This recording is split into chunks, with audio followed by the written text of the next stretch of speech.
The last week or the week before was Vision Sunday for Hillsong, and then Phil Dooley preached a message that I know a lot of you have seen because a lot of you sent it to me. Because in part of it, he was having depending on where you're from, you might say a temper tantrum or a dummy spit or being a Sadly, there is a documentary about our church coming out soon. Surprise, surprise. Hillsong is chaotic, and I think that's on purpose. They say so many wrong things at the same time, it can be overwhelming. It's hard to know what to focus on. Do I go after the white supremacy? There are smart, articulate, amazing people. The awful theology? Here's what I find from this passage. Do I try to defend the producers of this documentary? Their purpose is not the healing of people, but simply to hurt the church. There's so many options. What do I do? We will do whatever it takes to help. I choose theology. Surprise, surprise. Take out your Bibles and your notepads and let's go, Brian. Okay, so Phil's message is about the year of favor with a U because Australia, health and growth. He starts out in Luke 4, and even though he says, this passage has so much to it, and I only have a few moments to share with you, and I've already taken up a whole lot of it. He doesn't go all the way through the story and then drags in two more stories from the Old Testament. So we end up with Luke 4, Nehemiah 2 and 4, and then Exodus 7. So those are the texts that we're going to be working from. I think Hillsong theology in general is very, let's say, light. Phil Dooley's theology in this message, diet light. But I'm not here to say don't listen to their interpretation, listen to mine. Do I think I have a better grasp of the Bible than Phil Dooley? Easily. But surprise, that doesn't matter. Surprise. I don't want you to know that I'm better at the Bible than Phil Dooley. I want you to know that you're better. So you don't have to buy the kind of offensive and frustrating version that he's trying to sell. So I'm just going to take what he gave, fill in some blanks, and let you draw your own conclusion. So let's do this. Let's get some characters in here. In all three of these stories, we have a hometown hero, the powers that be,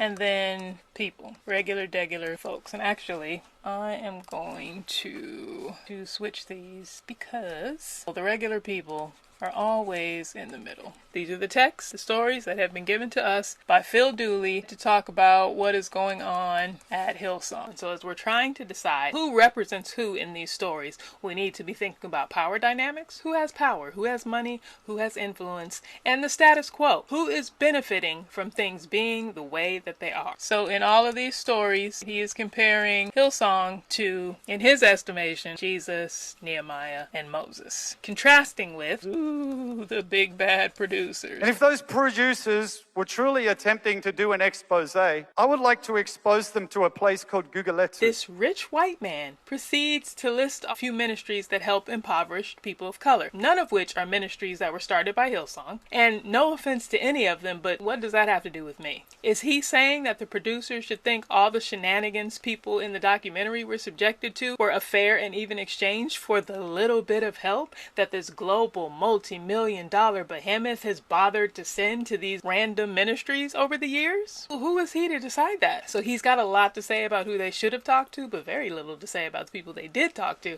And you know what? I get it. Because he's probably thinking, we don't know any better. Lord knows we've been taken advantage of before. And that saddens me. So let's go on and add us to this list. I will be a deconstructor, bringing sexy back over here. And then I will add one more group. And we'll call these church folk.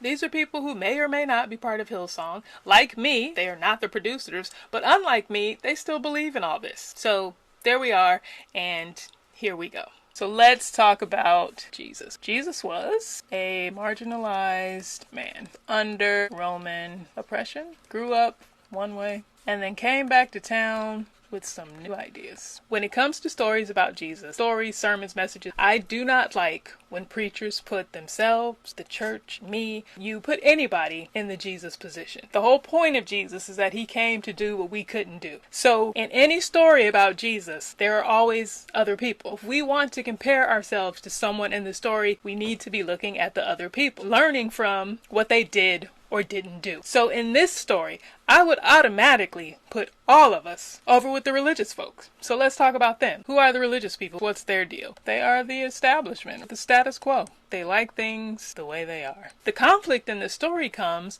when Jesus comes with his new ideas. And so Phil, in his message, he says that Jesus reads the scroll and he doesn't finish reading it, and they get upset about that. Not only does Jesus quote from Isaiah, this 700-year-old text, He doesn't quote it fully, which in the Jewish custom of the day is unheard of, kind of offensive and frustrating. It wasn't right. Then he rolled up the scroll, gave it back to the attendant, and sat down. The eyes of everyone in the synagogue were fastened on him. He began by saying to them, "Today the scripture is fulfilled in your hearing." All spoke well of him and were amazed at the gracious words that came from his lips. "Isn't this Joseph's son?" they asked. Kind of offensive and frustrating. Wait, what? Where? It wasn't right. He goes out of his way to manufacture this whole controversy, I think, so that he could make up this next part. The day of vengeance of our God.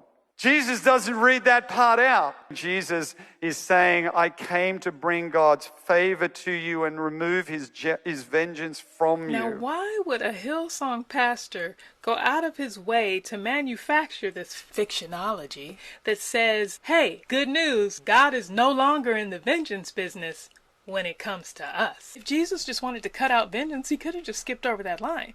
Because by his math, is God also saying, sorry, I also no longer comfort those who mourn? Actually, I guess that would work out for Hillsong too. Surprise, surprise. Now, full disclosure, that story does end with those people trying to throw Jesus off a cliff. But the problem is not what Jesus cuts out. The problem is that Jesus keeps talking. They like everything that he's saying until he mentions bringing other people in. All these good things are coming, but it's not just for us. We've got to open this up. We've got to open ourselves up to some new ideas and some new ways of doing things. We've got to let more people in. That was the issue. It wasn't right. So that's that story. That's Jesus. Moving on. Nehemiah. Nehemiah was, surprise, surprise, a marginalized man, born under Persian oppression. So he was in exile. He didn't live in Jerusalem. Nehemiah was a cupbearer for the king of Persia and had no idea that he would become the leader of a construction team. So Nehemiah grew up one way, but he wants to do something different. He wants to go rebuild a safe place for people like him.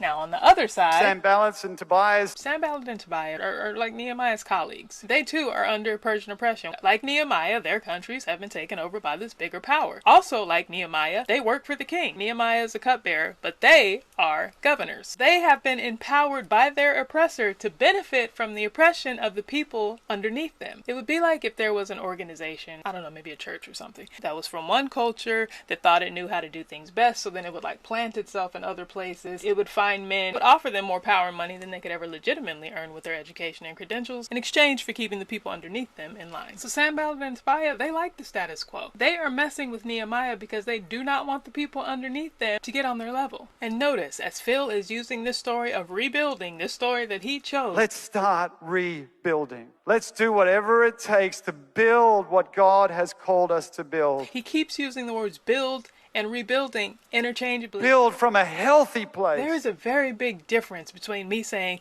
we're building a relationship and we're rebuilding a relationship.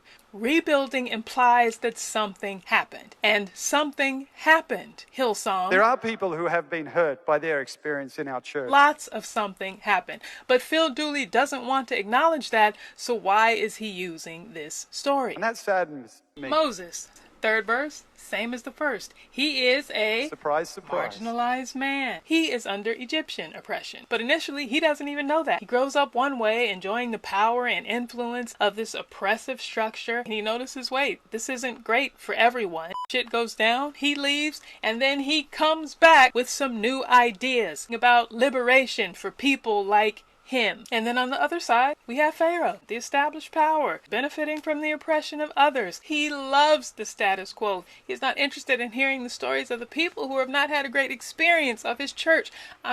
Regime. So here we are with the stories given to us by Phil Dooley.